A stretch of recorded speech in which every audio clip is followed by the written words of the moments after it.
अब हम बात करेंगे बर्नौली थ्योरम के एप्लीकेशंस के बारे में। एप्लीकेशन का मतलब होता है कि वो उपकरण जो बर्नौली थ्योरम पर काम करते हैं। तो इसका सबसे पहला एप्लीकेशन है हमारे पास वेंचुरीमीटर। ये एक डिस्चार्ज मापने का उपकरण है जो बर्नौली थ्योरम पर काम करता है।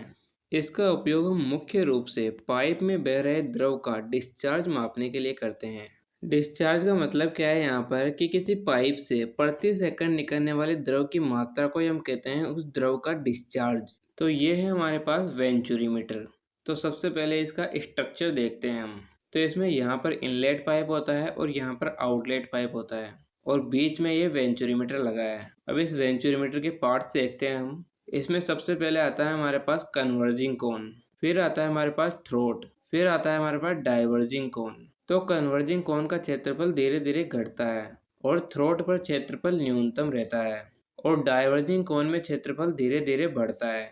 और इसके इनलेट पाइप और थ्रोट पर हमारा यू ट्यूब मैनोमीटर लगा होता है। इसमें यहाँ पर इसके यू आकार में पारा भरा होता है। अब बात करते हैं इसके वर्किंग की।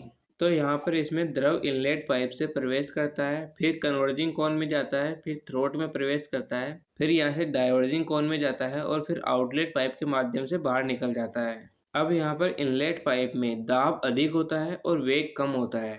कन्वर्जिंग कोन में धीरे धीरे दाब कम होता जाता है और वेग अधिक होता जाता है।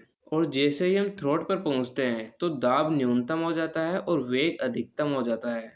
इससे आगे जैसे हम डाइवर्जिंग कोन में प्रवेश करते हैं तो धीरे धीरे इसका वेग घटता जाता है और दाब बढ़ता जाता है। फिर आउटलेट पाइप में वापस से इसका दाब बढ़ जाता है और वेग कम हो जाता है।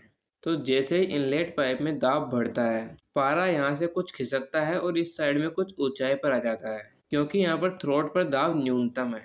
पारे की ऊंचाई में जो ये अंतर आया है, इसी ऊंचाई के अंतर को हम समीकरण में रखते हैं और पाइप से निकलने वाले द्रव का डिस्चार्ज मापते हैं।